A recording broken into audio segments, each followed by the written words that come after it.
The state has failed the people of Florida.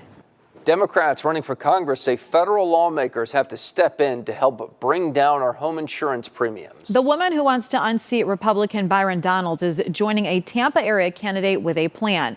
Both women are talking to our NBC2 chief political correspondent Dave Elias, who continues to follow the insurance crisis for us.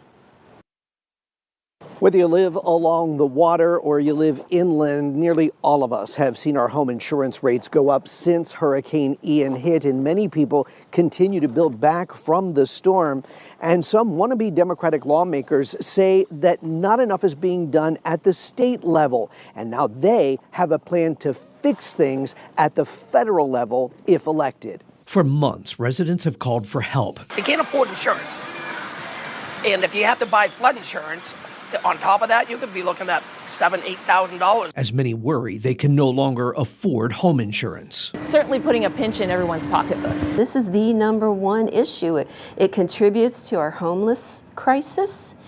It's the most serious problem that most Americans and definitely most Floridians are facing. Moderate Democrat Kari Lerner is running for Byron Donalds' seat in November. I think there's been a disconnect between the voters and the elected officials. She's supporting Democratic candidate Whitney Fox's proposal called the cheaper plan. People are being priced out of their homes. We need to take action now before it gets too late, as people are not being able to afford their home insurance. The act will create a federal home insurance policy for natural disasters like Hurricane Ian, and it will step in where private insurers are failing, similar to the National Flood Insurance Program. The National Flood Insurance Program, though, is in debt, and people are going to right away say, we can't even run that well. Why would we try to take this on?